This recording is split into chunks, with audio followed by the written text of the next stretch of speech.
At The Guardian, we have a database that we started in 2015 that looked at all of the reported cases of people who've been killed by the police.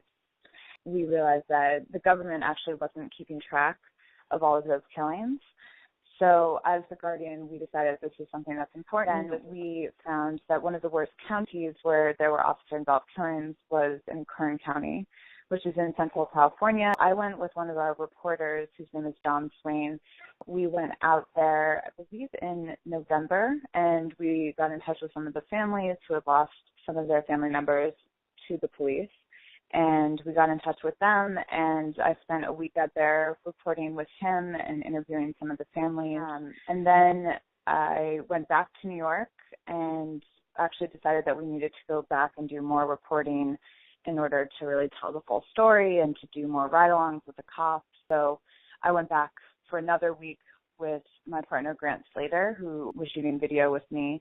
We went out for a second week and really focused in on getting more interviews and more scenes there. So it's a total of 2 weeks of shooting. We edited the whole thing down in basically a week and a half, and that was for the multimedia like inserts where you just see the family, and that was also for the 12-minute documentary. The reporters had the idea to do the story, and then I worked with them from the beginning really to think about which families would make sense for us to cover. So it was collaborative from the beginning. The reporters, sometimes they focused more in on family members, and I decided for the actual documentary itself to really narrowly focus on two families.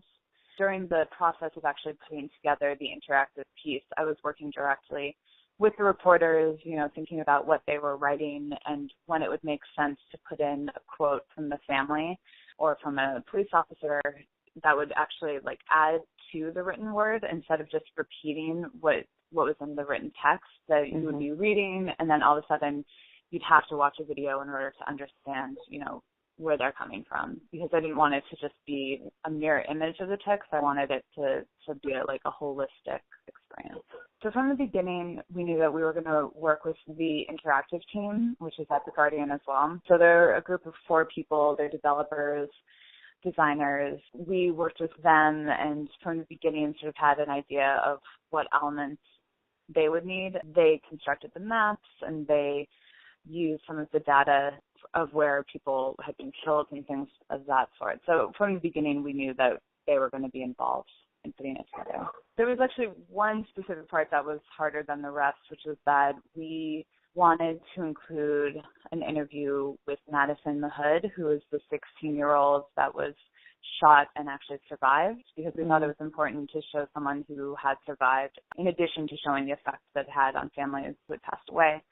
So we really wanted to include her, but it was particularly tricky. She's a minor, which made it difficult, very sensitive subject. We had to go through her father and the lawyer in order to talk to her. It took about, I think we went to their house about 6 times and just sort of explain the story and tried as much as we could to, say that this would be something that would be helpful for them. And finally, the second to last day, we were about to leave. We got an interview with her through the lawyer. So that was probably the trickiest thing to produce.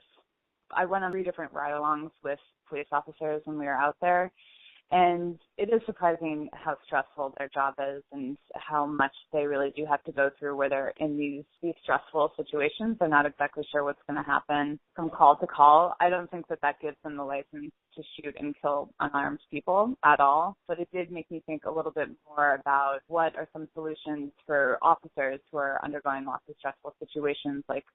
We should be thinking about that too. In addition to holding them accountable, we should be thinking about, are there mental health issues that police officers are dealing with, and sort of thinking about them as humans too, I think was something that I was surprised to be thinking about.